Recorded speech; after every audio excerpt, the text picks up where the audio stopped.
예, 일단 뭐 제 소개를 드리자면은 이 이름을 주거 중립성이라고 붙인 연구소라고 하니까 좀 밋밋해서 수처작주라는 걸 붙여봤더니 더 딱딱해졌는데요.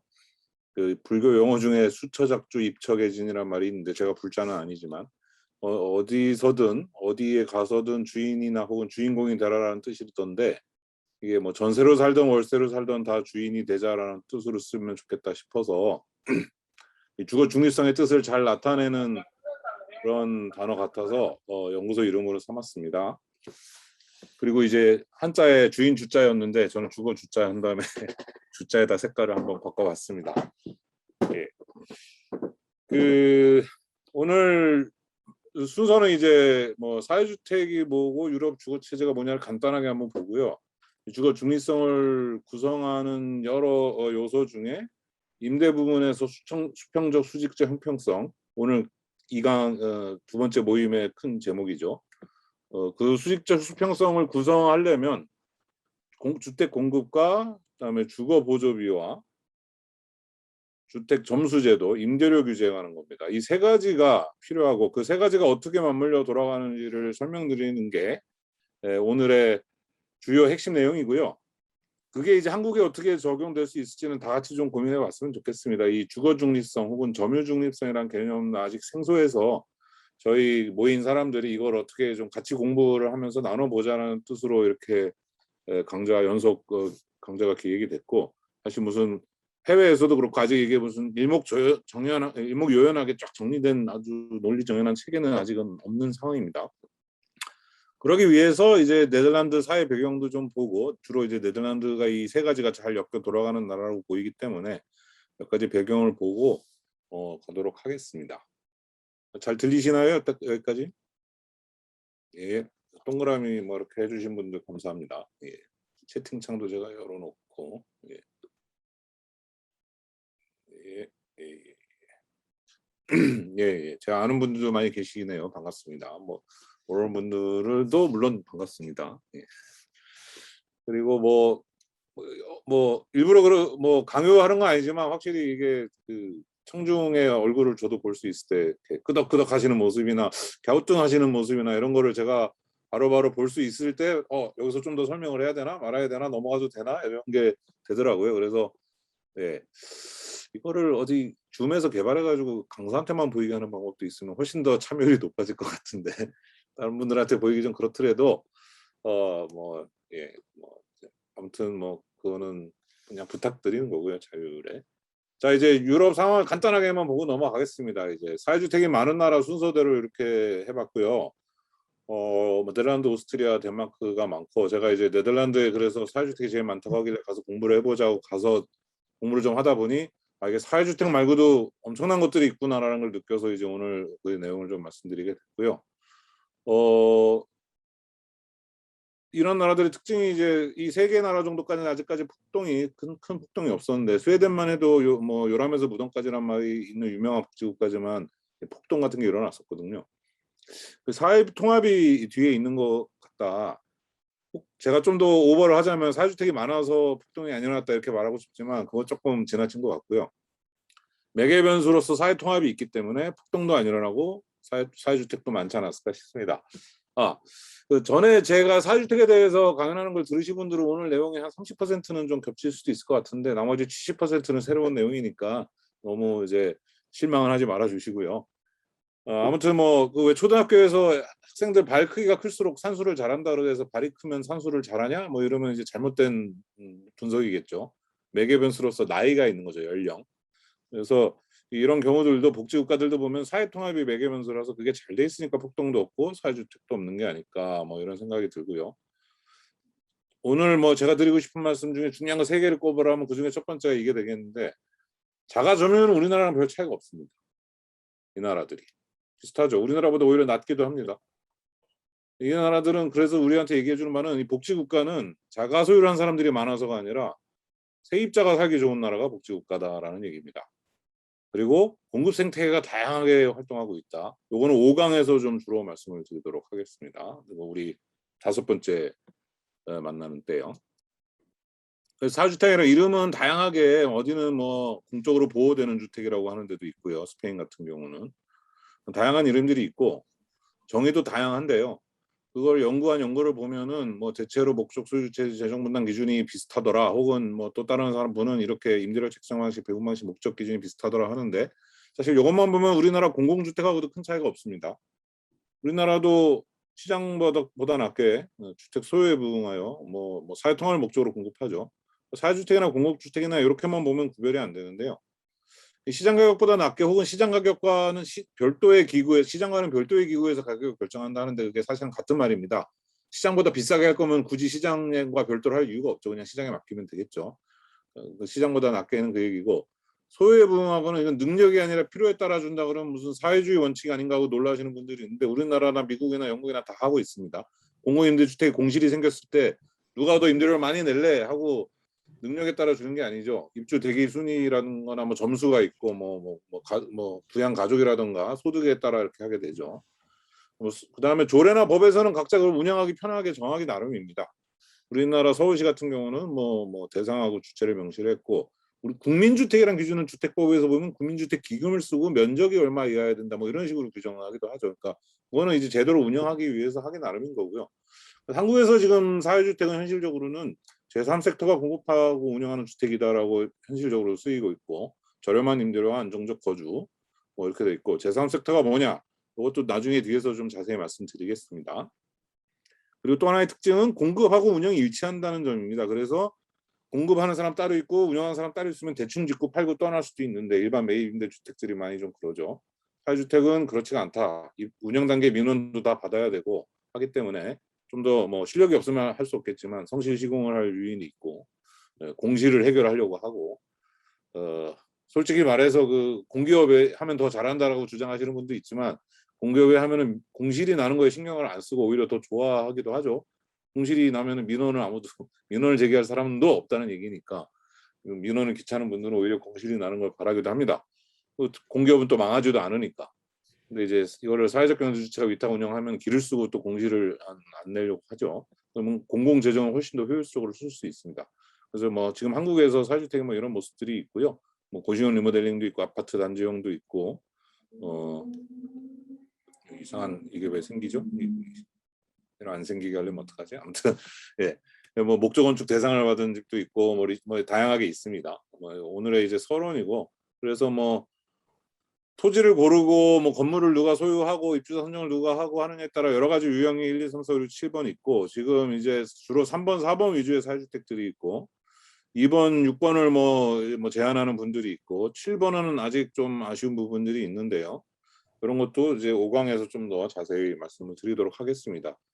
어찌 됐든 뭐 사회주택이 이런 게 외국에는 어떻고 한국은 어떻고 뭐 이런 점이고 이제 오늘은 주로 네덜란드 사례 위주로 볼 텐데요.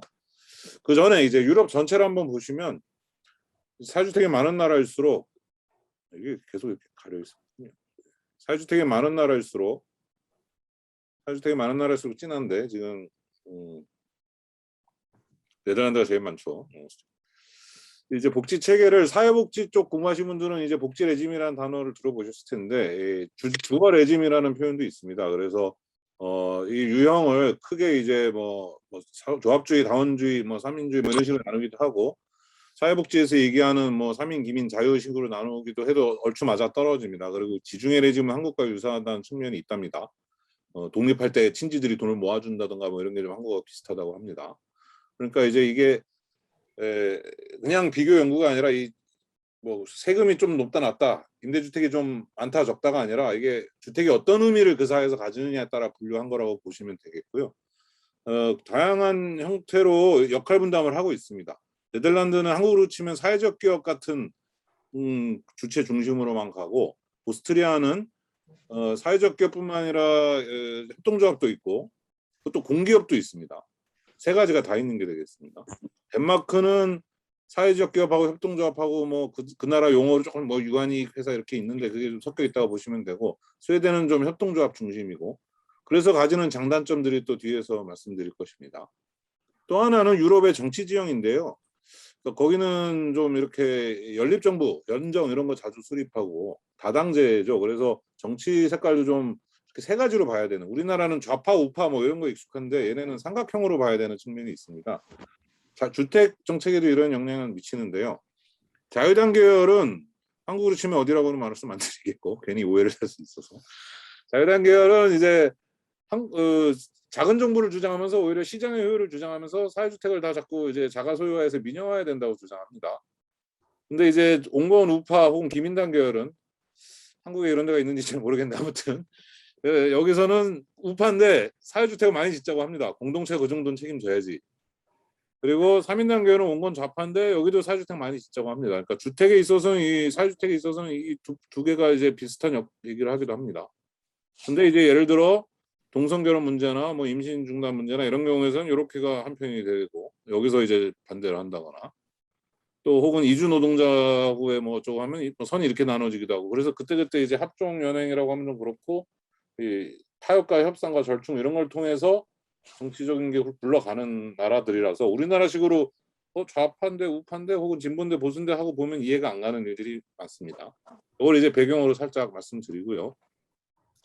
이제 한 10분 정도 안으로 네덜란드 상황을 좀 이렇게 사회적 배경을 먼저 말씀드리고 본격 본론에 들어가도록 하겠습니다.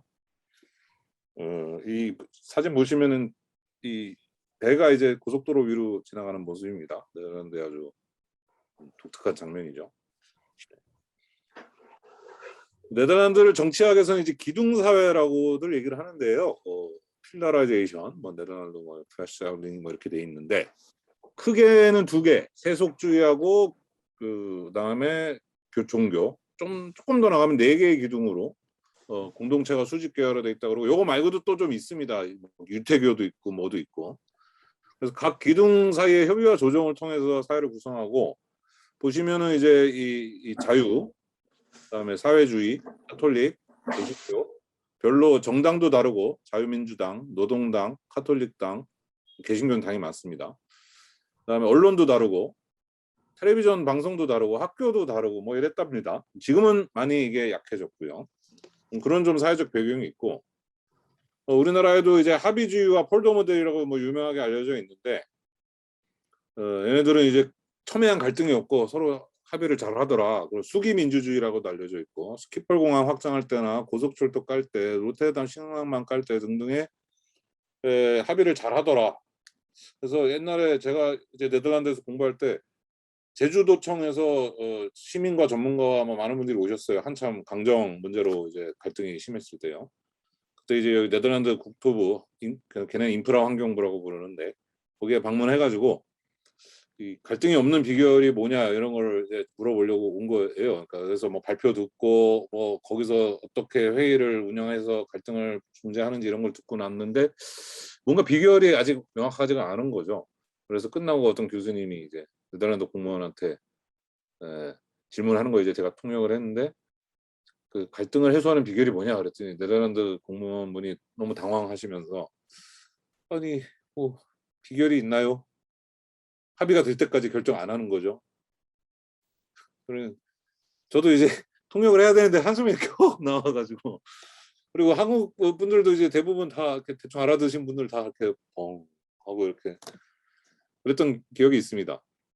근데 이제 그 전에도 비슷한 질문을 받았기 때문에 제가 이제 왜 그랬냐 이렇게 물어봤는데, 로테르담 신앙망 같은 경우에도 보면 정말 거기가 이제 항구 안쪽에 있는, 자 일단 요 지도를 먼저 보면 항구 안쪽에 로테르담이 있는데, 이 외항 쪽에 그 항만을 확장하려고 그러니까 이제 여기 환경론자들이 반대하고 막 하니까, 그 개발론자들이 이제 막 이대로 가면 우리 벨기에 안트워프 항구에 밀린다, 국가 경제가 밀린다, 그래도 되겠느냐 해서, 한국하고 비슷하죠. 개발론자와 환경론자의 논쟁 구도가. 또 그런 와중에 어떻게 다 절충을 하고 요구 조건을 받아들여줘 가지고 항만을 확장을 했어요. 근데 그때 그 이해관계자 테이블에 들어온 사람들 중에 서핑 동호회 사람도 있었습니다. 그러니까 항구를 확장하면 우리는 어디서 서핑을 하냐, 그래서 대체 서핑장도 만들어 주더라고요. 바닷가 옆에. 그걸 이제 그것도 한번 통역하면서 이렇게 약간 이제 서럽고 화가 나고 막 그랬었는데, 그때가 왜냐면 한국에서 밀양 손전탁 가지고 시끄러울 때였거든요. 아무튼 뭐 정신줄을 붙잡고 이제 또 통역을 했죠. 근데 이제 보통 그래서 공부를 해보니까 네덜란드 사람들도 대답을 하는 게 우리는 자연이 척박하고 이렇게 물이 땅보다 높은 나라죠. 네덜란드. 그래서 힘을 합쳐서 제방을 만들어야 됐고 그다음에 외세에 둘러싸여 있다. 네덜란드, 프랑스, 독일 같은 초강대국에 둘러싸여 있어서 우리는 국민들이 단합을 하지 않으면 이겨나갈 수가 없었다라고 얘기를 하시는 거예요. 그래서 다들 그냥 처음엔 끄떡끄떡하고 저도 몇 년 동안 끄떡끄떡했는데 어느 날 생각해보니까 이상한 거예요.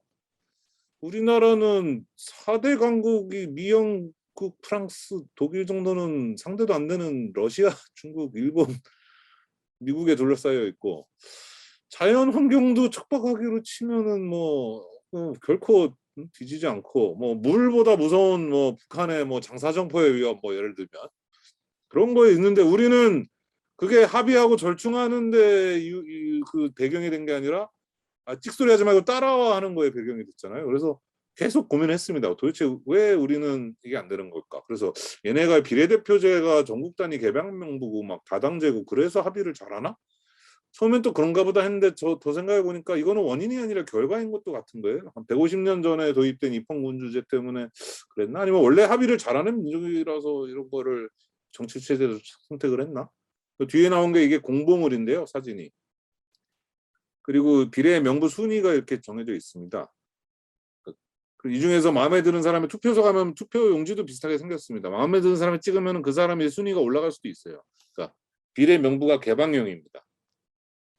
당에서는 일단 전의는 이렇게 추천합니다 하고 순서를 내려서 오는데 이 사람이 더 좋으면 이 사람을 찍어서 순서를 올릴 수도 있는 거예요. 이런 나라라서 합의가 잘 되나?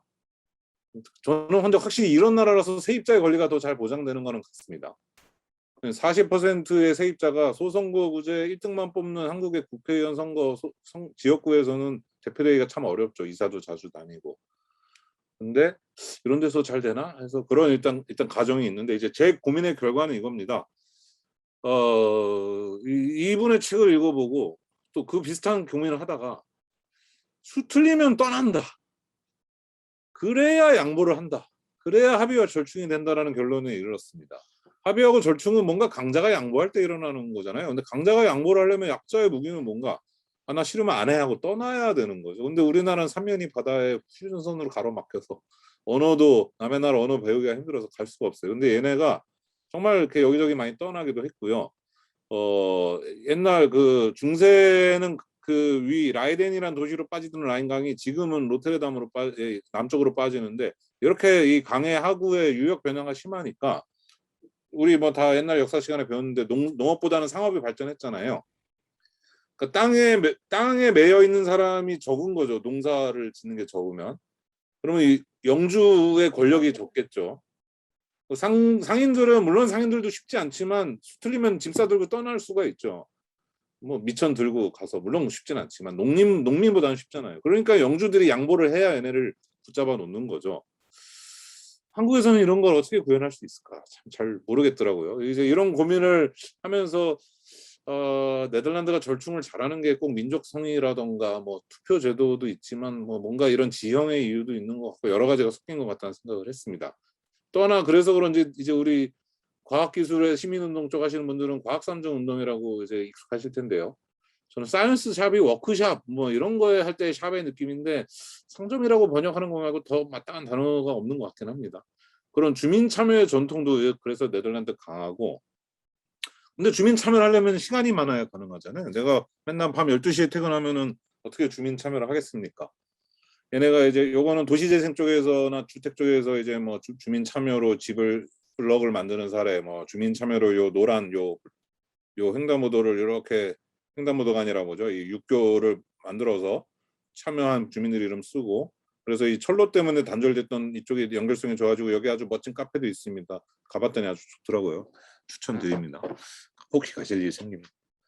아무튼 이런 거니까 다 시간이 있어야 가능한 건데 얘네가 노동 시간이 우리나라랑 정반대쪽에서 놀고 있습니다. 우리가 멕시코랑 1, 2등을 다툴 때 얘네는 독일이랑 1, 2등을 다툽니다.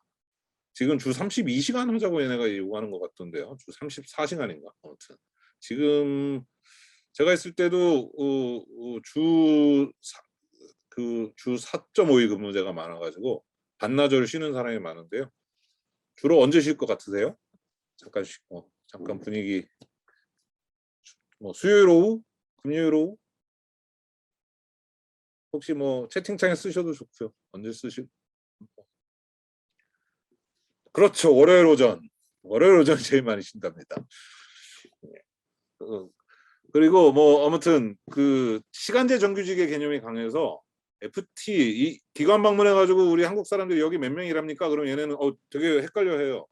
그러면서 2명에 해당하는 뭐 이렇게 일을 합니다. 이렇게 해도 대답을 합니다. 왜냐하면 이제 70안 어치 사람이 일을 하는데 24시간 근무자가 3명이 일을 하는 경우죠. 근데 법정 노동 시간으로는 36시간이 이렇게 돼 있으면 2명분에 해당하는 거죠.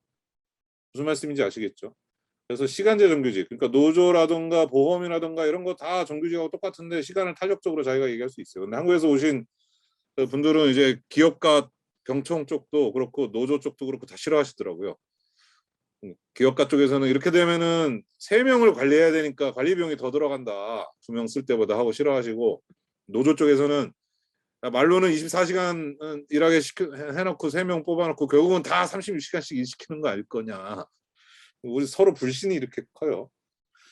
아무튼 근데 그래서 얘네가 공공보육이 좀 미약합니다. 왜냐하면은 아빠가 월요일 날 쉬고 엄마가 금요일 날 쉬니까 3일만 맡기면 되니까 그 공공보육이 좀 약해요. 다른 유럽의 복지국가에 비하면. 근데 노동 시간은 짧습니다. 우리나라도 주 4일 근무제 되면 좋겠는데 아무튼. 그리고 주거 유형은 이렇게 가로로 세로로 긴 블럭들이 많다라고 이제 많이들 느끼셨을 텐데, 배낭여행 가보신 분이나 뭐 이런 거 보시면, 저도 이제 왜 그런지 봤더니 배수로 때문에 특히 네덜란드는 물을 빼야 되니까 이제 정사각형으로 커질 수가 없는 거예요. 좌우로 커질 수 있는 폭이 있고 이제 이렇게 길어지는 쪽으로만 늘어나는 거였습니다. 그래서 이런 집들 많이 보셨죠.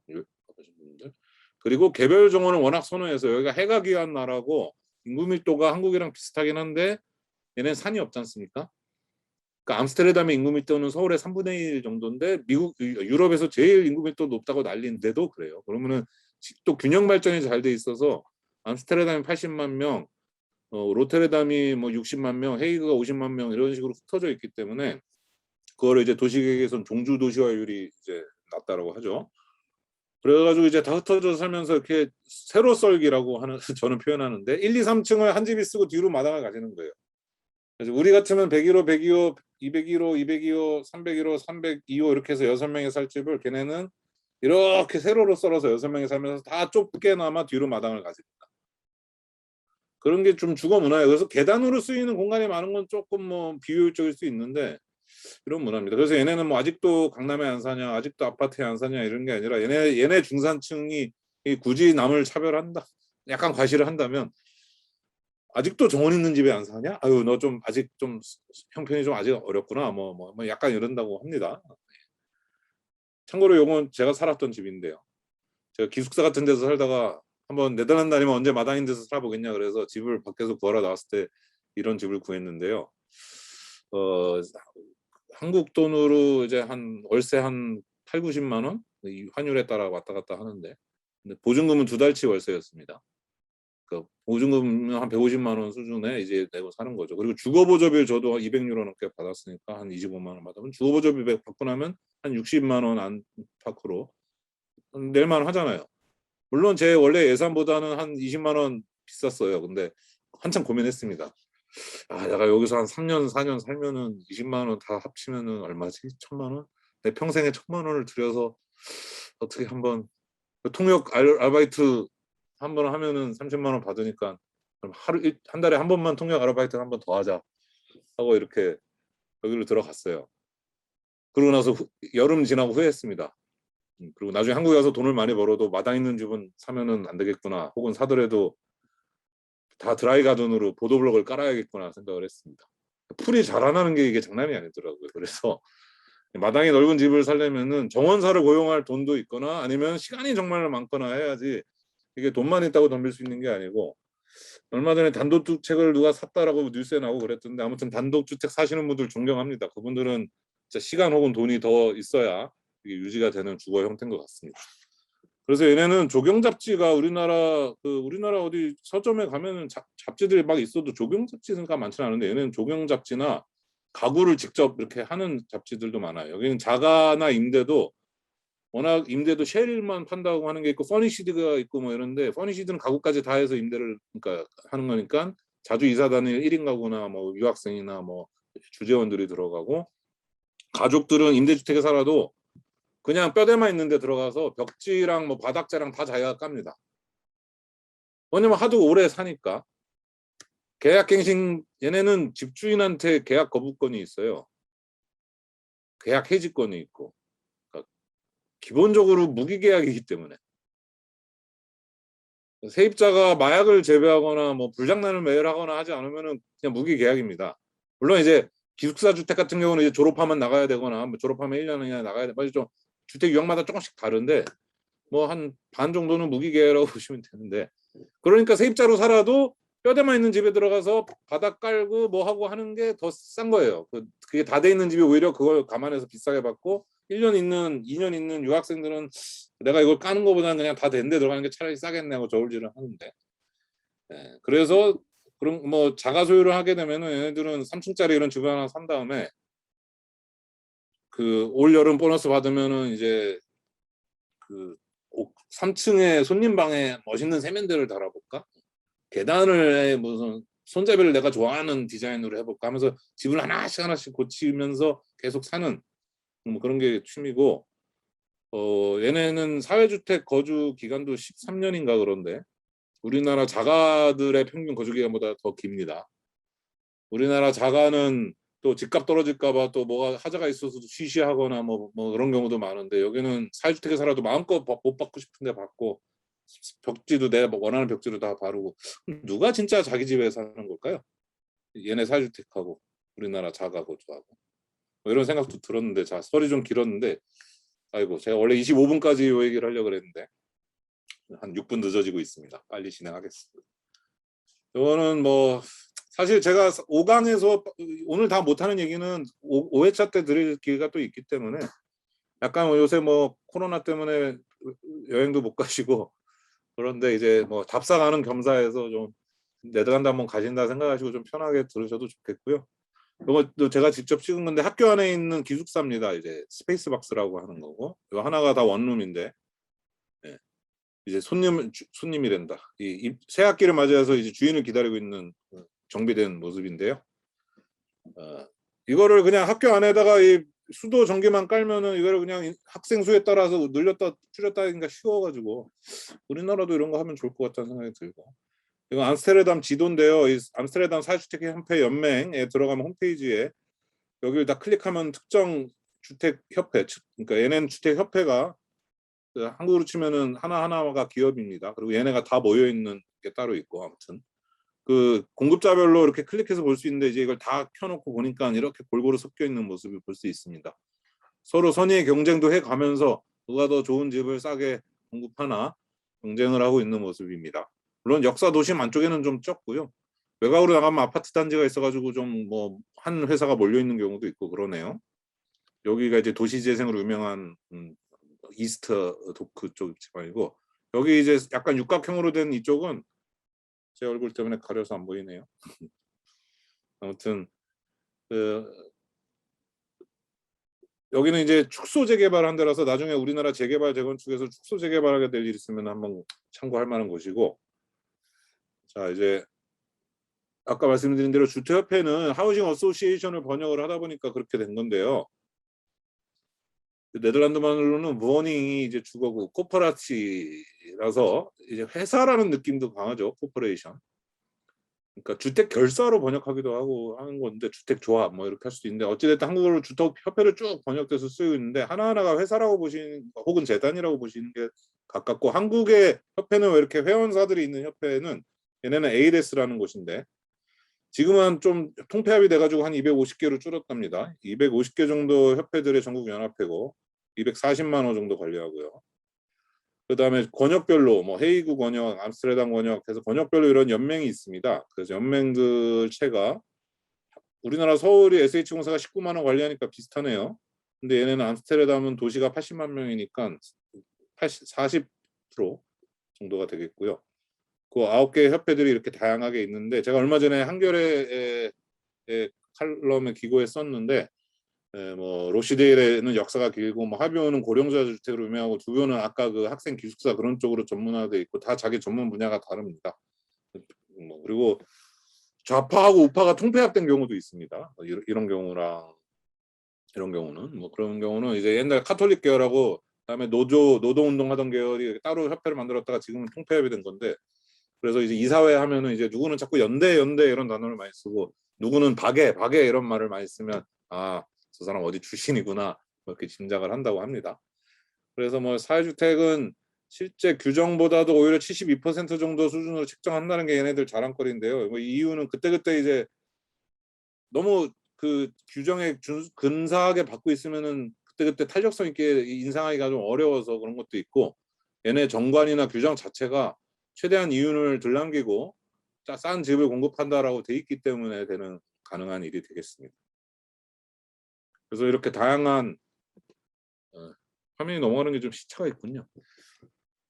다양한 사회주택들이 있고요. 뭐 이 주택에 대해서 자세한 설명은 다음 기회로 미루고 오늘은 이제 주택 외의 것들이 중요하니까. 근데 중요한 거는 요 하나 안에도 임대주택하고 분양주택이 섞여 있다는 점, 그런 게 많다는 점.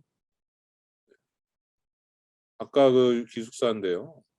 널찍합니다. 이만 하면은 실제 면적이 전용 면적이 얼마입니까? 18제곱미터가 넘죠. 근데 이게 월세 한 40만 원? 근데 주거보조비 한 20, 여기는 한 15만 원쯤 받으면 실제 한 25만 원쯤 내는 거죠. 그리고 여기는 이제 졸업하고 1년 안으로 나가야 되는 뭐 그런 규정은 있고요. 근데 이제 와 한국 유학생들은 와 너무 좋다. 커플한테는 또 이 2개 터가지고 이런 거 제공해주고 하니까 너무 좋다 그러고 하는데 남미에서 온 친구는 또 사람이 이렇게 좁은 데서 어떻게 사냐고. 그래서 예. 그리고 뭐 이제 생태 공동체가 또 분양하고 자가 임대를 공존해서 사는 뭐 사례도 있고요. 임대 쪽은 사회주택으로 해서 하고 뭐 이런 사례도 있고. 요거는 이제 한국 서울로 치면 신촌쯤 위치하는 기차역 옆인 것도 그렇고 시기적으로도 20세기 초반에 조성된 것도 그런데 있는 이제 이 사회주택 박물관입니다. 요 모퉁이에서 찍은 사진이라서 여기 부분이 되겠고요. 요 네 코너 모두가 다 다른 협회가 설립한 겁니다. 여기는 아이겐 하르드라는 한국으로 치면 철도노조 쪽에서 만든 어떤 자회사 비슷하게 만든 협회에서 만든 데인데요. 여기는 사회주의 계열이고 요 건너편 여기는 유태교 계열, 그 건너편 여기는 카톨릭 계열, 그리고 여기는 공산주의 계열의 주택협회가 이제 각각 집을 공급하고 있고 그 유태교하고 카톨릭도 역사적으로 사실 엄청 아웅다웅하고 싸웠죠.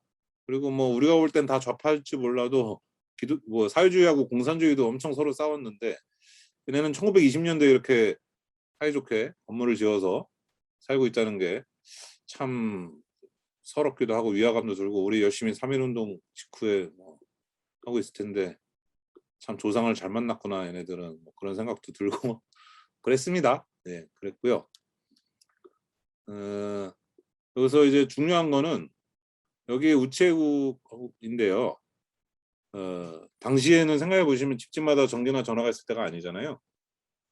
그러니까 우체국이 있어야 전기는 있었는데 아무튼 전화가 없으니까 우체국이 있어야 외부에 소식을 전할 수 있죠. 그래서 이게 생기는 게 이 마을에 너무 좋은 겁니다. 그러니까 사회주택에 생기는 시설이 요새 같으면 도시재생 앵커 시설이나 사회주택의 근린생활의 시설들이 지역 주민하고 뭘 같이 나누느냐에 따라 이제 주민들이 우리 마을에 이게 들어오는 게 너무 좋다 이렇게 얘기할 수도 있고 싫다고 할 수도 있는 것도 있고 또 하나는 이제 이게 우리처럼 은행 기능이 있었는데 당신은 이제 얘네는 월급이 이제 한 달에 월급이 아니라 이제 주별로 주급으로 주는 시스템에서 회사에 있는 펍에서 주급을 주면서 맥주를 한 잔씩 줬대요. 수고했다고.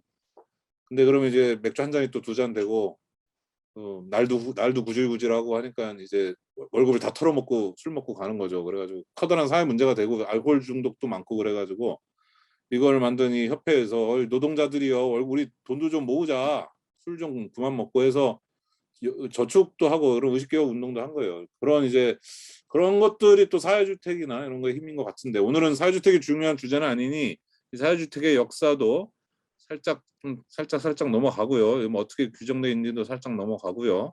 요거는 좀 짚고 가겠습니다. 이제부터 슬슬 이 4번 주거보조비와 주택점수제도랑 이게 어떻게 맞물리는지를 설명하려고 하니까 자 이제 조금 늘어졌던 기분이 있으시면 조금 다시 정신을 차리시고 집중해 주시면 좋겠습니다. 그래서 이렇게 사회 부분 주택협회들이 공급하는 주택이 한 230만 호인데 우리는 흔히 그냥 얘네들을 사회주택이라고 하는데요. 그리고 실질적으로도 그렇게 봐도 큰 문제는 없습니다. 근데 얘네들도 임대료를 비싸게 받는 애들이 요만큼은 있는 거예요. 3% 정도. 그게 아니라 네덜란드에서 이제 법적으로 사회주택을 규정한 거는 임대료 규제를 받는 부분. 여기가 사회주택입니다. 임대료 규제가 뭔지 이제 뒤에서 설명드리도록 하고요. 그러면은 민간 소유주도 임대료 규제를 받는 데서 주택을 가지고 있으면 사회주택을 가지고 있는 거예요. 그래서 이게 240만입니다. 근데 이 수치가 뭐 약간씩 그때그때 뭐 오르락내리락하고 왔다 갔다 하고 비슷하니까 그냥 사람들이 통칭 그리고 워낙 주택협회라는 존재가 특이하고 하니까 여기를 얘기하는데 사실은 요게 사회주택이고요. 그리고 여기에다가만 주거보조비를 지급합니다. 안 그러면은 임대료가 오른다 이거죠. 임대료를 마음대로 올린다 이거죠. 그러니까 규제 부분에다만 주거보조비를 지급합니다. 그러면 또 하는 생각이 드실 거예요. 아니 그러면 이런 경우는 어떡하지? 라는 생각이 이제 뒤에 가서 실 텐데요. 그래서 이 역사도 좀 건너뛰고 제가 논문에 쓰고 있는 부분인데요. 제가 아직 박사 논문을 다 못 썼는데 요 부분로 간단히 설명을 드리면 그래서 1901년에 공동체들 기독교 박애주의와 온건사회주의들이 막 직접 풀뿌리에서 집을 짓던 거를 법이 생기면서 이제 제도화했죠. 제도권으로 들어와서 전후 복구 시기까지는 쫙 국가의 역할이 강해질 때였습니다. 그래가지고 전후 복구 전쟁 끝나고 나서 워낙 초토화되고 조직들도 민간 조직들도 많이 힘이 약해지니까 국가가 개입해서 열심히 밀어줘가지고 커졌는데 1970년대 민간 이양을 하게 되면서 이 민간 기업들이 점점 전문화 많은 권한들을 민간에 넘기면서 전문화 대형화됐고요. 요때 이제 좀 웃기는 일들이 많습니다. 우리나라도 정부 정책이 왜 이렇게 따로 노냐 실제 시장 상황하고 그러는데 뭐 진보 정부가 왜 이렇게 무리하게 시장에 개입하다가 항상 집값을 올리냐 이런 얘기가 있는데 얘네도 똑같았습니다. 얘네도 사주택을 늘리겠다고 막 하던 정부가 들었었을 때는 막 자가 소유율이 늘고 막 집값이 오르고 그래가지고 이제 자가 소유를 늘리겠다는 정부가 집권했는데 사람 집값이 막 떨어지더니 미분양 사태가 나가지고 정부가 이 사주택 협회들한테 이 집 좀 제발 니네가 사서 임대주택으로 해달라. 그래서 이 시차와 이 정부 정책과 이 시장 상황 이거는 참 세계 어디나 참 쉽지 않은 문제인 것 같고요. 어찌됐든 95년에 이르러서는 브루터링 조치라는 중요한 시기가 있는데요. 여기에 이제 나중에 보시면은 브루터링 조치. 여기는 이제 사주택 사업자들의 자체 연대기금, 얘네는 중앙사회주택기금 뭐 이런 건데 아무튼 그렇게 이제 90년대 중반에 되니까 뭔가 많이 이제 성숙해져가지고 얘네 독립을 시켜줬습니다. 앞으로 받을 보조금하고 이제 그동안 빚 받은 거, 그동안 대출 받아서 갚아야 될 빚하고 상계하자. 상계를 해서 이제 니네 완전 독립이다 이제라고 내보내줬어요. 그랬더니 사고를 친 겁니다. 그 2007년 8년 그 세계 금융위기 때 미국의 서브프라임 모기지를 얘네가 막 산 거예요. 8만 원 정도 관리하는 웨스티아라는 제일 큰 주택협회가 취지는 좋았습니다. 그걸로 돈을 벌어서 자기네 임대료를 좀 깎아주려고 교차 보조를 하려고. 근데 우리나라도 LH가 교차 보조 하려다가 문제가 생겼었죠. 뭐 교차 보조 얘기는 또 5강 때 할 텐데. 그래서 문제가 생겨가지고 뭐 부도가 나게 생기고 뭐 이제 막 의회가 청문회하고 했더니 알고 봤더니 임원들이 막 좀 사치를 하고 뭐 보너스를 받아가고 뭐 그런 게 막 괘씸죄에 걸리고 로테르담의 어느 주택협회는 유람선을 사가지고 얘네도 취지는 좋았어요. 유람선 사서 거기다가 컨벤션 센터 만들어가지고 컨벤션 산업도 일으키고 뭐 해가지고 생긴 또 돈으로 임대료 깎아주고 하려고 그랬는데 유람선을 해체하는데 성면이 나온 거예요. 그래가지고 성면이 나와서 공사가 올스톱이 중단이 돼가지고 금융비용만 나가고 완전 난리가 났어요. 그러다 보니 쓸데없는 짓 하지 마라 주택만 해라 그랬더니 얘네는 아니다 우리는 딴짓을 하려고 딴 게 한 게 아니라 사실 주택 말고 근린 생활의 도시재생 관련해서는 좀 다른 것도 해야 될 수 있잖아요. 뭐 커뮤니티 센터 운영한다던가 뭐 공연장을 운영하면서 마을 주민들하고 함께 운영할 수도 있잖아요. 근생을 할 수는 있잖아요. 그래서 이제 감독을 강화하는 게 그래서 얘네도 지금 옥신각신 중에 있고요.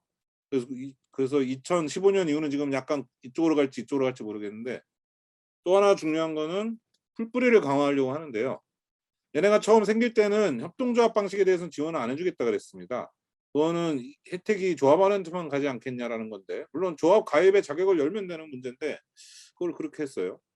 그런데 이제 기업형으로 해야 모든 신청자들한테 최대한 많이 이렇게 할 수 있다라고 해서 임대 사업형을 지원하는 방식으로 했는데 그게 너무 커지다 보니 관료화되더라 문제가 되더라라는 교훈은 없고 입주자들이 모임을 만들면 지원을 해라 커뮤니티 활동 지원비를 줘라 그리고 심지어 입주자가 조합을 만들어서 오면 신청을 하면 건물의 소유권을 넘겨줘라 토지의 소유권은 이 주택협회가 계속 가지고 있는데 건물의 소유권을 넘겨줘라 토지 임대부 주택이 되는 거죠. 그렇게 하도록 제도가 도입이 됐습니다. 우리나라 토지 임대부는 공공이 토지를 가지고 이제 이 사회주택 사업자가 건물을 가지는 건데 땅을 빌려서 얘는 그게 이제 한 칸씩 오른쪽으로 이동을 해서 건물을 사업자가 아니 토지를 사업자가 가지고 건물을 입주자 조합이 가지는 그런 방식입니다. 그런 걸 강화하는 건데 그러니까 중요한 거는 이 딱 정중앙이나 이게 모범 답안이 아니라 그 나라와 그 시대 상황에 따라 역할의 이 비중이나 이런 게 다를 수 있겠다는 거고 너무 한 가지 유형만 하는 것보다 이제 스웨덴 같은 경우는 협동조합 위주로만 갔는데 주로 그러면은 투자를 받거나 빠른 의사결정을 하거나 뭐 그 탄력적으로 공급하기는 어려울 수 있죠. 그리고 협동조합이 또 잘못하면 배타적으로 흐를 수 있죠. 그래서 저도 자세히 아직 다 분석한 건 아닌데 스웨덴에서는 폭동이 좀 일어나고 했던 게 집값이 너무 지금 비싸다고 뉴스에 나오고 했던 게 너무 협동조합 위주로만 가서 그런 건 아닐까라는 심정을 가지고 있습니다. 그런 걸 보면 오스트리아는 내일이 아니구나. 아무튼 나중에 이제 제가 할 텐데 그 오스트리아는 공기업도 있고 사회적 기업도 있고 협동조합도 있고 다 있어요. 근데 비엔나가 세계에서 살기 좋은 도시 1위를 계속 몇 년째 10년째 이상 하고 있어요. 이거 분명히 관련이 있지 않을까 하는 생각을 해봅니다. 자, 많이 기다리셨습니다. 이제 본격적인 오늘의 핵심입니다. 앞으로 이제 15분에서 20분 정도 제가 이 진짜 핵심 얘기를 이제 하고 그다음에 이제 토론과 질의응답을 할 텐데요. 자, 우리나라에서는 오히려 주거보조비라는 단어는 많이들 들어보셨는데 별로 대중적이진 않죠. 그리고 주택 전수제도는 아주 생소하실 텐데 임대료 규제 얘기는 또 많이 들어보셨죠. 그래서 사회주택이 오히려 우리나라에서 낯선 거라서 좀 앞부분에서 설명을 많이 했고요. 자, 요거는 이제 내용은 뭐 PPT 양은 많지 않습니다. 근데 이제 충격을 많이 받으실 거예요. 얘네 주거보조비는 어떻게 도입이 됐느냐? 전후 복구 시기에 이제 전쟁 직후의 비상 상황. 우리나라도 코로나가 비상 상황이니까 좀 비상 상황 이후로 임대료 통제를 하면 어떤가 싶은데 이 비상 상황에서 임대료 통제를 하다가 이제 60년대 이후 좀 이게 좀 해결이 일상으로 돌아오니 임대료 통제를 완화하기를 요구를 했죠. 임차인들이 요구했을까요? 그건 아니겠죠. 아무튼 그런 사회적 요구가 어느 정도 여론이 올라와서 그러면은 이걸 임대료 통제를 완화하면 임대료가 비싸질 테니 임대료 보조 제도를 좀 도입을 해야 되겠구나 하면서 도입이 됐습니다. 초기에는 한시적으로 주려고 했는데 이 단기 충격에 대비하려고. 근데 이제 석유 파동이 또 일어나면서 계속 부담이 되니까 이걸 좀 확대하게 됐어요. 그래서 자세하게 지급하는 뭐 산정 기준은 뭐 우리나라 하는 방식, 외국 하는 방식 이걸 얼마나 어떻게 산정할지는 나라마다 다를 수 있고 할 텐데 얘네 방식은 이제 195유로까지는 누구나 내자. 이 정도는 누구나 내자. 이거는 기본 임대료 정도는 누구나 이 정도는 내고 살자. 이거에 대해서 이제 따로 소득을 보조해 주거나 하긴 하는데요. 따로 이제 기본소득 비슷한 그런 소득 보조가 있긴 있지만 이 정도는 내고 그다음부터 이 339유로까지는 2010년 기준에 다 지원해 주겠다. 100% 지원해 주겠다. 그리고 그 다음부터는 뭐 1인 가구냐, 2인 가구냐, 다인 가구냐, 고령자 가구냐에 따라 조금씩 달라지는 게 되겠고요. 근데 이제 법 없이 이렇게 하다가 얘네가 이제 84년에 법을 생기면서 놀라지 마세요. 예산 제약 없이 소득 기반 지급하겠다. 정부 예산을 정해놓고 그 안에서 주는 게 아니라 지급 기준을 정해놓고 정부 예산을 여기다 맞추기로 했습니다. 그렇게 해서 지급을 했고 그리고 사회주택의 그러니까 규제 부분에 사느냐 아니냐에 따라 좀 주다가 안 되겠더라 하고 규제 부분에만 2015년 이후에 지급하게 됐고요. 그다음에 지급 목적에 이게 추가됐다. 이게 무슨 말이냐면 재개발 같은 거 얘네도 하고 나니까 재개발하고 나니까 집이 좋아지면서 비싸졌단 말이죠. 근데 원래 살던 사람이 쫓겨나게 생겨가지고 그 사람들 계속 사는 데 있어서 필요하다 주거 보조비가. 어떤 도시계획적 관점에서 계층 분리를 방지하는 것도 추가가 됐습니다. 소셜 믹스를 추가하는 거죠. 제가 우리나라에서 이번에 그 대장지구 사건 이후에 이제 공공택지는 무조건 100% 공공주택으로 짓자는 주장에 대해서 제가 좀 막 반대를 좀 굳이 나서서 하고 있는데요. 저는 공공성은 100% 공공주택이라서가 아니라 소셜 믹스가 되는 게 더 공공성을 발현한다. 그래야 편의점이나 병원이나 이런 것도 하나라도 더 들어오고 그런 게 들어와서 생기는 혜택은 모두가 받는 것이고 물론 60, 70% 이상이 공공주택이면 저도 좋겠어요. 근데 100%는 좀 뭐가 아닌 게 그리고 이 사람들이 나중에 살다가 돈을 모아서 집을 사고 싶으면 살 수 있게 해주는 게 주거 중립성이라고 저는 생각하고 그러려면 근데 그 마을을 떠나야 되나? 그 마을에서도 자가 물량이 좀 몇 퍼센트는 있어야 되지 않을까? 뭐 이런 생각입니다. 어찌됐든 자 그래서 주거비 결감 효과가 이 정도 되더라. 이걸 안 받았을 때와 받았을 때의 차이인데요. 이것도 얘네도 집값이 비싸져서 뭐 지금은 받아서 내는 주거비 부담이 옛날에 안 받았을 때 내는 비담이랑 비슷해졌어요. 부동산이 비싸지고 있는 건 전 세계적인 추세인 것 같습니다. 그리고 이제 가장 최근 통계를 얼마 전에 이제 제가 구해서 이제 따끈따끈한 겁니다. 이건 아직 아무도 오늘 강좌에서 처음 말씀드리는 건데 2019년 통계를 찾아보니까 이제 작년에 나온 통계고요. 2020년에 전체 가구 중에 41% 임차 가구 중에 41%가 받고 있더라. 우리나라로 치면은 뭐 한 350만 명이 받고 있는 거죠. 얘네는 근데 이제 인구가 우리나라의 3분의 1이니까 한 100. 그다음에 연평균 이 정도 받고 그래서 그러려면 돈이 얼마나 드나 하여튼 GDP의 0.44%인데요. 2014년 이후에 계속 GDP 0.4%를 넘고 있는 게 얘네도 부담이라고는 합니다. 우리나라는 지금 GDP의 몇 퍼센트인지는 제가 계산 안 해봤고 뭐 예산 중에 한 2.5조인가 그렇다는데 한 12조로 늘리자고 대선 후보들 중에도 누가 좀 주장 안 하나 그런 주장 좀 누가 했으면 좋겠습니다. 그래봤자 뭐 우리나라 예산이 지금 500조냐 600조냐 하고 있는 마당에 이 정도는 할 수 있지 않을까. 부동산 가지고 국민들이 그렇게 고통을 받는다면 그걸 해결하겠다라는 정부라면 이 정도는 해야 되지 않나? 그러면 이제 저번에 강좌를 보니까 질문 중에 그런 거 나왔던데 그러면 임대료가 오르지 않나요? 그거에 대한 또 얘기는 뒤에서 이제 말씀드리겠습니다. 자, 잠깐 쉬어가는 페이지인데 네덜란드 말 중에 한국에서 정말 우리나라 말처럼 쓰이고 있는 말이 있어요. 외래어 중에서 뭔지 혹시 아시는 분 계실까요? 채팅창에 쓰지 마시고 입모양으로 얘기하셔도 좋고요. 히딩크 말고 우리나라 말처럼 쓰이는 게 뭐가 있을까요? 뭐 채팅창에 써보셔도 좋고요. 아시는 분 계실까요? 따봉은 아니죠. 따봉은 포르투갈 말인가? 별로 반응이 안 좋은 것 같으니 제가 말씀을 드려야 되나? 안 되겠습니다. 이거는 5강으로 미루고 일단 오늘로 넘어가겠습니다. 힌트를 하나 드리자면 일본을 거쳐서 왔습니다. 일본을 거쳐서. 다들 반응이 좀 있긴 있는 것 같은데 지금 다들 표정을 보니까 이렇게 생각을 하시는 것 같은데 우리가 핀트가 안 맞는다는 말 많이 쓰죠. 사진 찍었을 때 초점이 안 맞거나 대화할 때 초점이 안 맞으면 핀트가 안 맞는다는 말 하죠. 그게 네덜란드어로 핀트거든요. 영어로 포인트. 영어로 포인트. 포인트라고 대체해도 똑같죠. 그게 일본을 거쳐서 핀트가 돼가지고 들어온 게 되겠습니다. 핀트가. 자, 핀트가 안 맞는다고 하는데 이제 포인트 시스템입니다. 영어로. 핀텐 시스템. 포인트 시스템이 뭐냐? 주택에 점수를 부여해서 점수에 따른 임대료 상한을 주는 거예요. 점수는 정량적, 정성적 측면, 입지 조건 뭐 이런 거 다 주고요. 뭐 에너지 레이블링 이런 것도 다 들어갑니다. 면적만 하고 그러는 게 아니고요. 점수별로 임대차 상한선을 규정합니다. 그럼 왜 이렇게 이중으로 하느냐? 그러니까 주택을 한번 짓고 혹은 한번 리모델링을 하고 한번 개보수를 하면은 점수는 한번 정해지면 잘 안 변하겠죠. 근데 임대료는 물가에 따라 올려줄 수 있으니까 이제 점수는 한번 딱 정해놓고 거기에 맞는 임대료를 매년 고시를 하는 겁니다.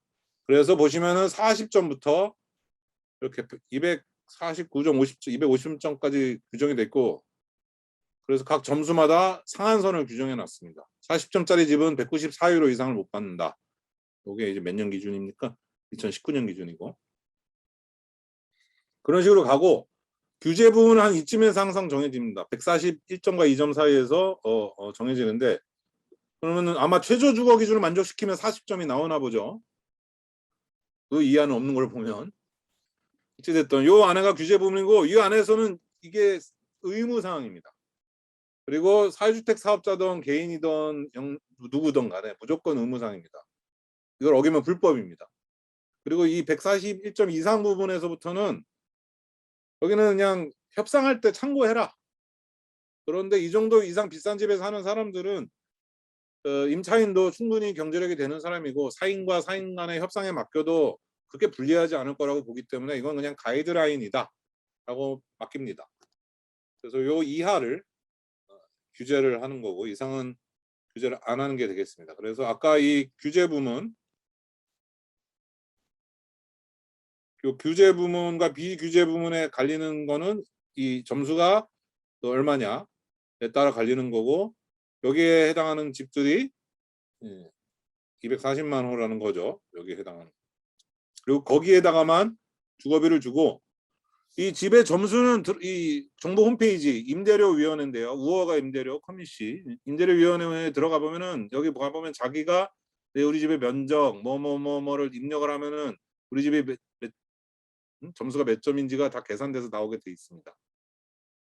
그리고 집주인들도 뭐 이걸 쉬쉬하지도 않고요. 이거는 뭐 다 공개된 워낙에 공개된 거라서. 근데 이제 그럼 입지가 좋은데 사람이 몰리지 않겠냐, 혹은 뭐 이렇게 면적이나 이런 걸로 보기 어려운 건 어떻게 하느냐 그러면 이제 그 점수 산출 내역을 이제 제가 구에다가 번역을 했는데요. 강빈나라 선생님하고 같이 작업을 해서 번역했는데 거주 공간 면적 뭐 제곱당 얼마, 기타 면적 얼마 이거를 뭐 그대로 한국에 옮겨오기에는 좀 맞지 않을 수 있겠죠. 그 나라마다 기후와 문화와 주거 문화와 뭐 밀집도나 이런 게 다 다르니까. 그래서 에너지 효율. 그래서 어떤 거는 돈을 얼마나 썼느냐. 유니버설 디자인은 돈을 얼마나 썼느냐 증빙서류를 제출하면 점수를 부여를 해줍니다. 그러니까 이런 건 면적으로 뭐 이렇게 측정하기 애매한, 정량적으로 측정하기 애매한. 그렇게 해서 쭉 해서 개별 공시 가격 뭐 이런 것도 있어요. 매각했을 때. 그러니까 이건 입지 조건이 이렇게 반영이 되는 거죠. 입지나 가격. 이런 식으로 해가지고 됩니다. 요게 궁금하신 분은 요 논문을 다운받아서 보시면 잠깐 이제 제가 홍보를 하자면 무료니까요. 뭐 아무튼 요거 다운받아 보시면 블로그에 요게 나와 있고요. 우리나라도 이런 식으로 임대료를 도입할 수 있을까?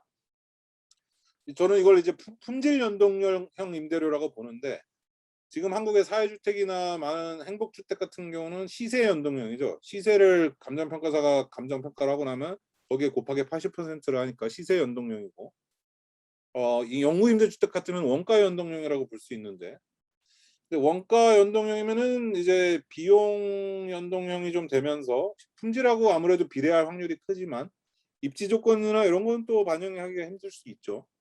그래서 그리고 이제 지금의 이 가치가 달라졌을 수도 있죠. 원가는 쌌지만 지하철역이 생겼다라던가 해서.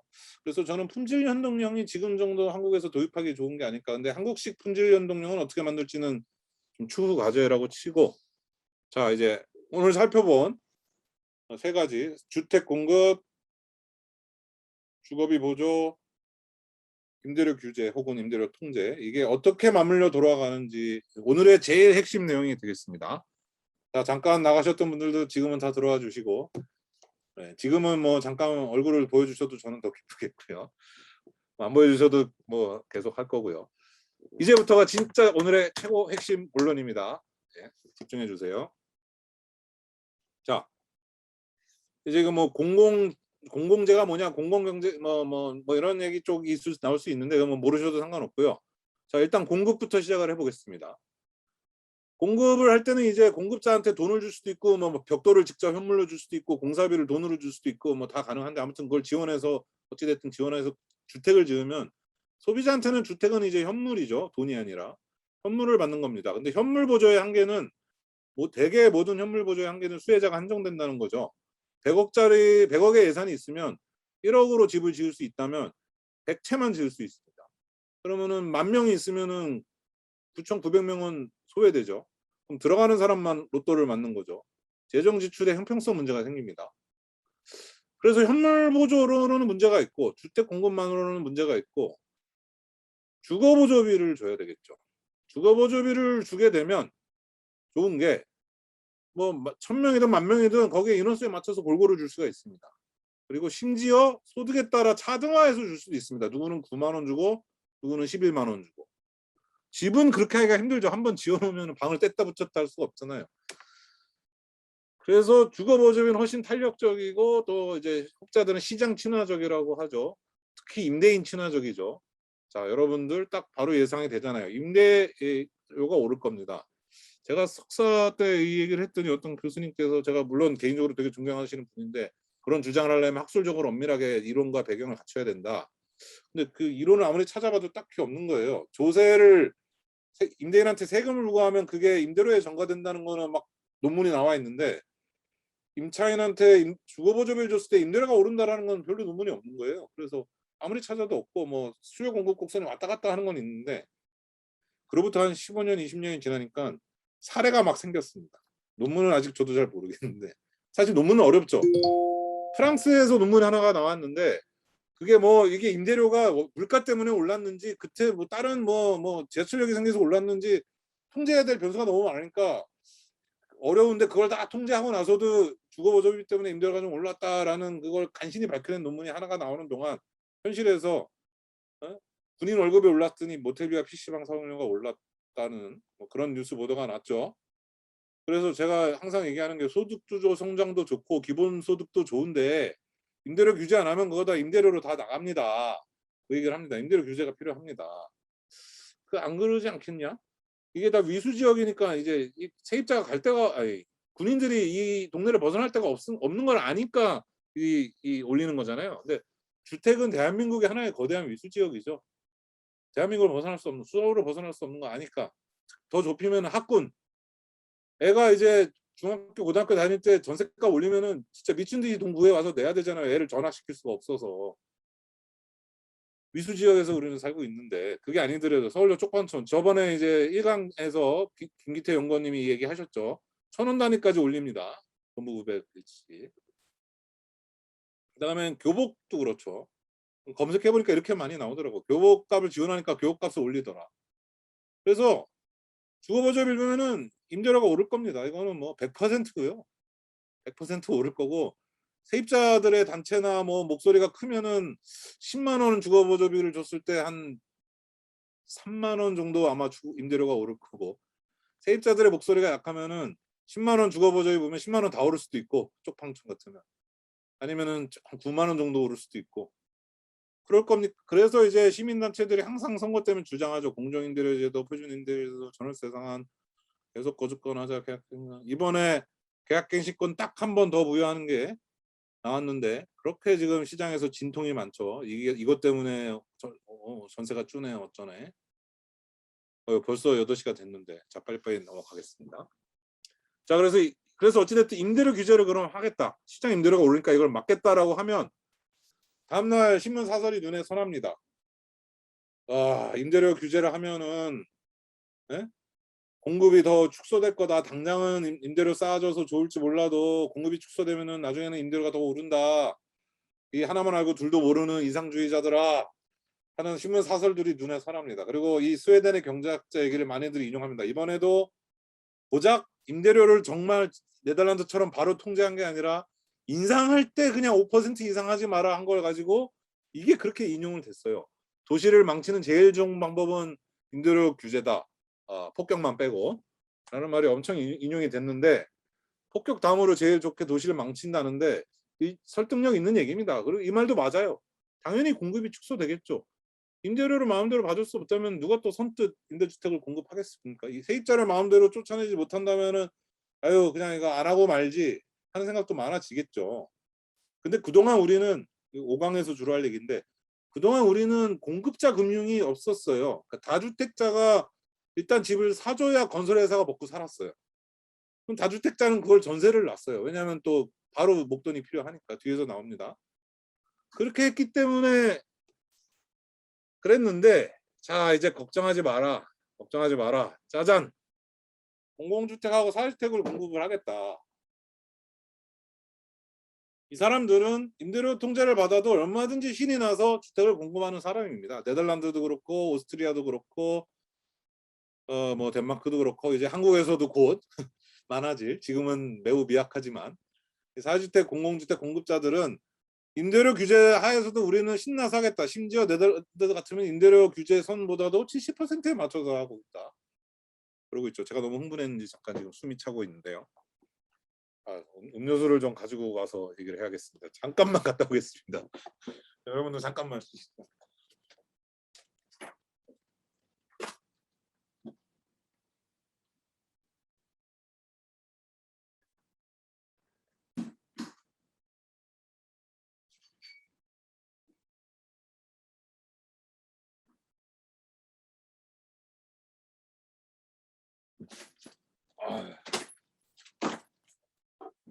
예, 돌아왔습니다. 예.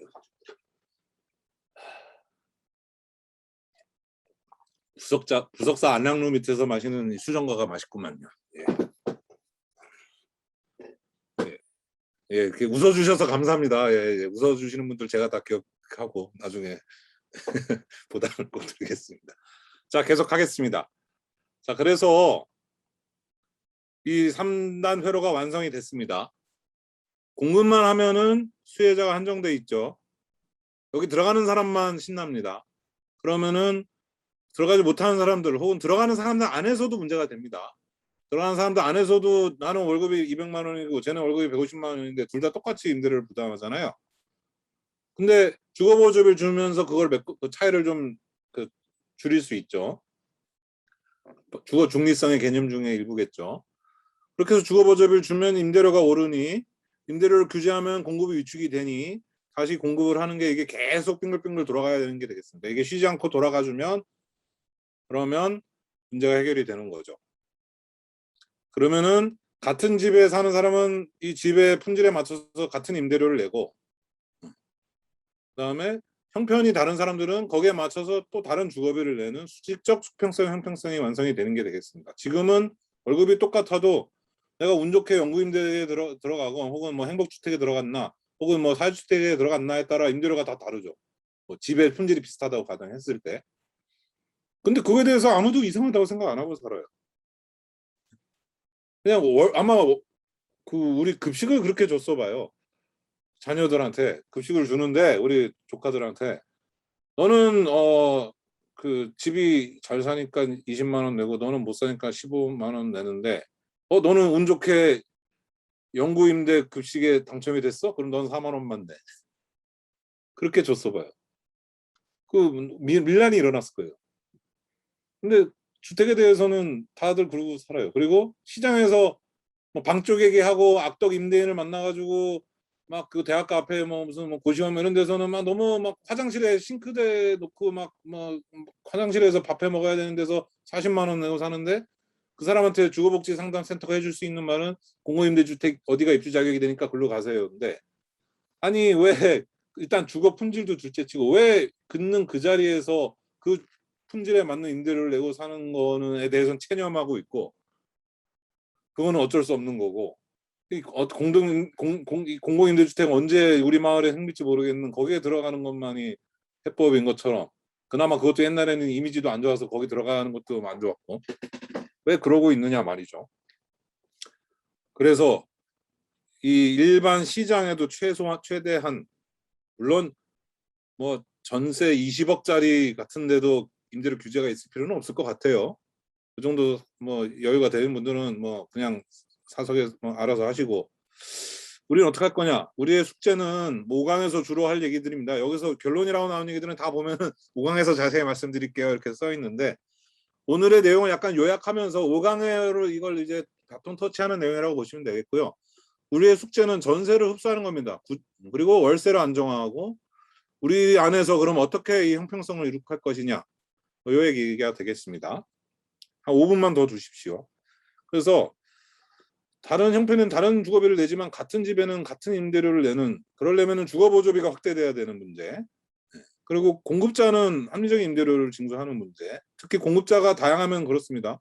GH하고 SH하고 서울 LH하고 사회주택 사업자하고 다 서울에서 경쟁하는데 누구는 가난한 사람이 입주해서 임대료를 덜 내고 누구는 부자가 입주해서 임대료를 더 내면 당연히 모든 사업자가 부자를 받고 싶어 하잖아요. 그게 아니라 임대료 기준은 똑같이 모든 사업자가 똑같이 여러분 시내버스 생각하시면 돼요. 뒤에서 말씀드릴게요.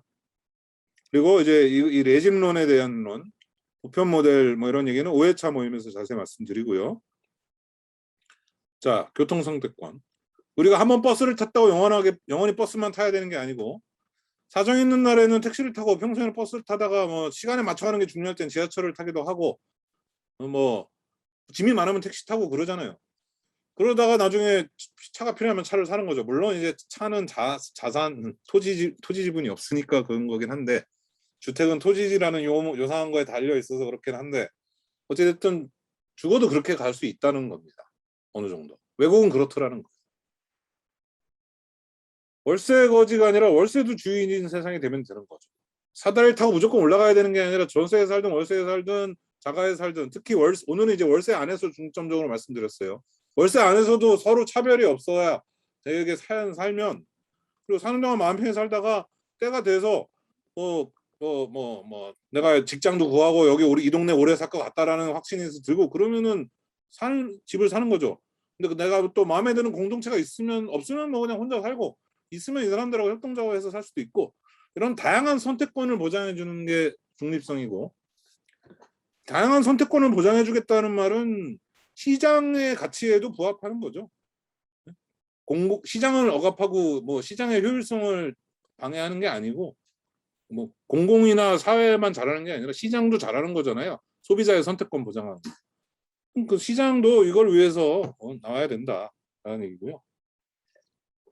이것도 5강에서 자세히 이야기하겠지만 복지국가의 4대 기둥의 하나로 보자. 주택을 의식주가 아니라 그래서 의하고 시계는 국가가 개입 안 하는데 왜 주에는 국가가 개입하냐 이런 분들이 있는데 그게 아니라 사회보장, 교육, 보건처럼 국가가 개입해야 되는 거고 우리가 주거복지란 말이 사라지고 다시 주거가 됐으면 좋겠습니다. 주거복지란 말이 없어졌으면 좋겠어요. 아까 네덜란드는 임대인에게 계약 해지권이 있는 것처럼 임대차 보호법도 그냥 저는 임대차법이 됐으면 좋겠어요. 더 이상 임차인을 보호할 필요가 없어지는 세상이 돼서. 그래서 주거가 처음 복지라는 말이 붙었을 때 막 그 주거복지 쪽에서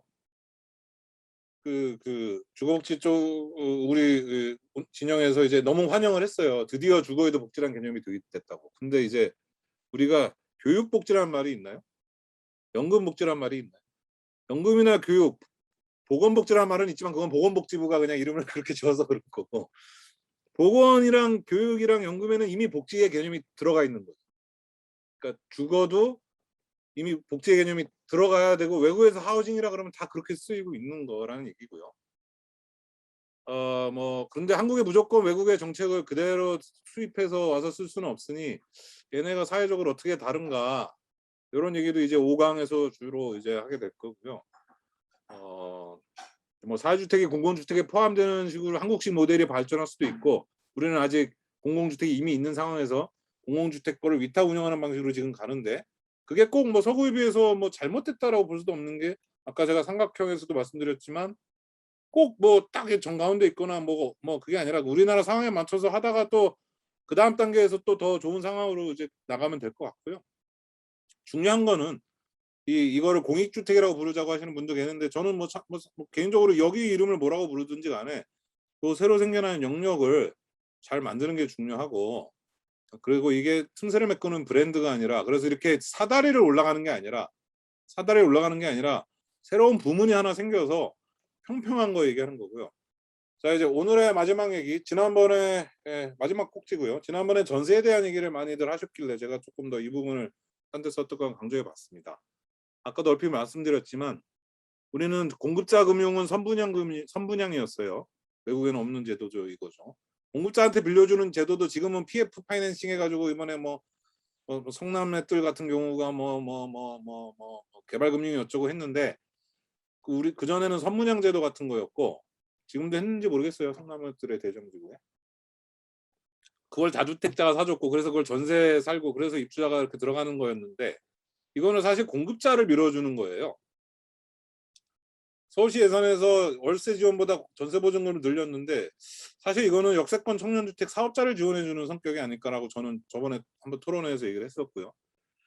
전세가 과연 주거 사다리였는가? 역사적 사실로 보면은 전세가 줄어드는 동안 자가는 4.5%밖에 안 늘었고 월세가 10%가 늘었습니다. 전세가 15% 주는 동안 월세가 2배 이상 늘었어요. 뭐 수치만 보면 그렇고 그럼 이 배경의 이유가 뭘까? 전세가 저는 오히려 주거 미끄럼틀 같은데 거꾸로 된 주거 사다리거나. 자, 직접 사면은 어디 봅시다. 내가 자가 실수요자가 직접 사면 LTV 40%인데 이거를 다주택자가 전세 끼고 사면은 전세는 내가 설정하기 나름이죠. 시장에서 뭐 능력과 80%까지 받았다고 칩시다. 그러면은 그리고 전세가의 80%는 입주자가 전세자금 대출을 받아서 들어왔다고 칩시다. 신혼부부는 물론 90%까지 해주는데. 그래서 정부가 전세자금 대출을 줄이자라고 하면 당장 피해는 이 실수요자가 보긴 하는데 그거를 막 늘려주잖아요. 그러면 결국 이 다주택자가 신납니다. 다주택자는 이 88이 64. 직접 사는 자가 소유 실소유자는 40%밖에 못 빌리는데 다주택자는 64%를 국가가 빌려준 게 됐습니다. 나서서 국가가 직접 빌려준 거 아니에요. 이거는 과연 주거 중립적인 사회일까요? 아니면은 다주택자한테 훨씬 유리한 주거 불중립, 주거 편향적인 사회일까요? 답은 나와 있죠. 그래서 이제 그 구봉기 소장님인가 그 생활연구소 분도 그렇고 많은 분들이 이런 얘기를 하십니다. 최상욱 그 부동산 유튜버 하시는 분도 그렇고 전세자금 대출 같은 규제보다는 전세 보증금의 액수를 임대인의 신용에 포함시켜서 임대인이 전세 보증금 비중 자체를 낮추게 만들어야 그래야 임차인도 전세금 압박을 덜 받지 않을까. 위에서 눌러야 된다는 거죠. 대출도 어느 정도는 해줄 수 있겠지만 그래가지고서는 아까 임대료 규제 없이 주거보조비만 주면 임대료가 오르는 것처럼 전세 보증금이 오르면 그럼 집주인 임대인들은 이거 가지고 또 갭 투자를 또 하는 거죠. 그래서 이 LTV 기준을 동일하게 적용을 하고 근데 이렇게 되면 전세 임대인은 어떻게 해서든 돈을 구해와서 전세금을 빼주고 월세로 돌리려고 할 겁니다. 전세 메리트가 다 사라졌잖아요. 혹은 앞으로 올리는 인상분에 대해서는 다 월세로 올리려고 할 겁니다. 전세를 올리는 게 아니라. 자, 그걸 한번 보겠습니다. 우리나라 도시화가 이렇게 되면서 점점 포화 상태가 됐습니다. 그러니까 도시화가 많이 빨리 될수록 주택도 많이 짓죠. 전년 대비 주택 증가율이 이때가 최대였는데 딱 이렇게 꺾일 때입니다. 저는 설마 하면서 이거를 데이터를 가지고 그래프를 그려봤는데 이 변곡점이 딱 여기에 맞더라고요. 미적분 하시는 분들이 어떤 의미인지 아시죠? 그래서 딱 보면은 도시화라는 게 사실 신규 투자처가 증가하는 거고 신규 투자처가 증가한다는 말, 그러니까 전년 대비 주택이 늘어난다는 말. 그러면 투자금이 필요합니다. 그럼 월세보다 지금 보증금이 급한 거죠. 그래서 전세를 임대인도 선호한 거고. 다만 이거를 막기 위해서 전월세 전환율을 이자율과 똑같이 규제하자라는 부분에 대해서는 저는 조금 신중하게 접근해야 된다고 생각합니다. 임대인에게 월세로 전환할 때는 월세는 못 받을 리스크가 생기죠. 전세는 한 방에 받아서 리스크가 없어요. 오히려 임차인들이 이걸 못 돌려받을까 봐 벌벌 떨지 집주인 임대인들이 월세가 밀릴까 봐 벌벌 떠는 일이 전혀 없죠. 대신에 거꾸로 임차인들의 경우는 이제 보증금을 낼 경우 미반하는 리스크가 있는데 못 받을 위험이 있는데 월세 경우는 이제 그런 게 없죠. 제가 네덜란드에서 집을 구할 때 임대인이 제 월급이 얼마냐는 걸 꼬치꼬치 물어요. 그래서 거절을 하더라고요. 한 번은. 그래서 저는 인종차별 당했는 줄 알고 막 열받아서 이걸 또 한번 싸워야 되나 막 이러고 있는데 원래 그렇대요. 월급이 그러니까 월 수입이 월세 4배가 안 넘으면은 합법적으로 거절해도 뭐 차별금지법이나 이런 거 전혀 저촉이 안 되는 거예요. 그러니까 앞으로 우리 월세 시대가 되면 아마 들어가기가 지금보다 어려워질 겁니다. 이거는 우리가 또 받아들이고 준비해야 될 거예요. 전세는 오히려 우리가 집주인의 신용 상태를 봤지 집주인이 이 임대인의 신용 상태를 체크하지 않아서 상대적으로 쉽게 들어갔으면 월세는 지금도 조금 더 어렵고 앞으로 점점 더 어려워질 겁니다. 들어가면 계약갱신 청구권이 보장되는 사회는 들어가기가 어려워질 거라는 점은 감안하고 우리가 또 거기에 맞는 제도를 준비해야 될 거고요. 어찌 됐든 간에 그래서 임대인 입장에서는 월세로 받을 때는 전세로 받을 때보다 더 받아야 됩니다. 월세는 밀릴 리스크가 있잖아요. 그래서 전환율이 높을수록 월세를 많이 받겠죠. 임대인 입장에서 이게 임대인 입장에서 아주 합리적인 거죠. 월세를 떼일 우려가 있으니 내가 10명한테 월세를 주면 한두 명은 분명히 한두 달씩 늘릴 텐데 그걸 감안해서 이렇게 받는 거죠. 그래서 이자율보다 높아야 됩니다. 근데 임차인 입장에서는 보증금을 내가 월세를 내던 사람이 전세로 바꿀 때 이걸 내가 전세로 내면 떼일 우려가 있잖아요. 그래서 뭐 가등기 설정을 하네, 확정일자 받고 뭐 그러니까 보증금을 낼 때는 월세를 낼 때보다 덜 내야 됩니다. 그러면 요 식을 이렇게 바꾸면 전환율이 분모로 들어가죠. 그러니까 이게 높을수록 전세가가 낮아집니다. 실제로 그렇죠. 실제로 전월세 전환율이 낮은 데서는 월세를 전환율로 바꿀 때는 전세가가 확 뛰게 됩니다. 그러니까 이자율보다 월세에서 전세로 바꿀 때 전환율이 낮아야 된다는 얘기고 그 얘기는 전세에서 월세 전환. 그러니까 요게 전세에서 월세 전환율 요게 높아야 되는 건 지금 임대인과 임차인 모두의 이해관계에 부합합니다. 다만 이게 어떻게 해야 될지 진짜 쉽지 않은 문제고 이걸 법으로 규정하는 게 맞을지 아니면은 요방령으로 갈 때 따로 정한 거고 요방령으로 갈 때 따로 정해야 될지 이건 앞으로 좀 같이 고민을 해봐야 될 것 같고요. 하지만 계약갱신 청구권이기 때문에 전세가 줄어든다고 하는데 보시다시피 전세는 95년 이후에 계속 줄었고 지금은 처음 통계가 나온 75년보다도 더 줄었고 아마 임대차 보호법 때문에 조금 더 줄긴 하겠죠. 근데 뭐 어느 정도 줄다가 이것도 이제 더 이상 돈을 빼줄 수 없는 사람들은 못 빼주기 때문에 아마 완전히 줄진 않고 다만 추가 인상분을 월세로 바꾸게 되겠죠. 근데 지금도 월세는 전세보다 많습니다. 지금 월세가 23%인데 이 사람들을 위해서는 당연히 계약갱신 청구권이 있어야 되잖아요. 그런다고 더 이상 나빠질 게 없는 분들이에요. 이거 월세를 뭐 월세화할 수가 있어. 더 이상 뭐 하겠어요? 근데 이 사람들이 23%인데 왜 언론에서는 전세가 줄어든다고 아우성인가? 그리고 전세는 이것 때문에 줄어들었다기보다 원래 줄고 있었던 것이고 아마 상기 신도시 완공되면 살짝 늘어날지 모르죠. 근데 세입자 권리가 보장될수록 아마 다 계속 월세로 바뀔 거예요. 그리고 그건 역사의 필연이고 박근혜 대통령도 똑같은 얘기를 했었고 2014년인가 6년에 월세 가구의 주거 안정을 위해서 필요하다는 얘기는 왜 아무도 안 하나? 라고 저는 오늘 한번 좀 강력하게 한번 짚고 넘어가고 싶고요. 요것도 이제 시간 관계상 5강에서 자세히 얘기하겠습니다. 주거보조비와 유형통합얘기 어떻게 주거보조비 줄 것인가. 그리고 요 얘기도 판매조건부 주택 얘기도 이 전세에 대안으로 제가 이걸 밀고 있는데 이번에 박용진, 윤석열, 원희룡, 황순식, 이낙연 후보들이 이 판매조건부 얘기를 다 했어요. 근데 판매를 어떤 조건으로 할지 지분의 비율이 얼마인지는 다 조금씩 다릅니다. 저는 이 환매 조건부가 투기를 막아서 처분권을 제한하는 데도 의미가 있지만 판매 받은 가격을 그대로 다시 다음 소비자한테 내놓으니까 세대 간 형평성이 기여하잖아요. 지금은 수분양자가 공공주택 분양가 상한제 해봤자 나중에 시세대로 팔려나가면 첫 분양자가 그 차익을 다 먹는데 환매는 그 사이 어디선가 가격을 정한 다음에 그 다음 세대한테 팔 때 그 가격 그대로 팔게 되면 그 다음 세대에게도 싼 집이 제공이 되는 거죠. 세대 간 형평성에 기여하는 좀 측면이 있고 투기를 막는 것도 막는 거지만 그러다 보니 이제 윤석열 후보 같은 경우는 이거를 처음에 들어올 사람들한테 이 차익을 마음대로 못 먹하는 거에 대한 그 반발을 누그러뜨리려고 7대 3으로 나누겠다. 공공이 3을 가져가겠다 그랬는데 그렇게 되면은 다음 입주자한테는 어떻게 하려고 그러는지 잘 모르겠습니다. 다음 입주자는 좀 억울할 것 같아요.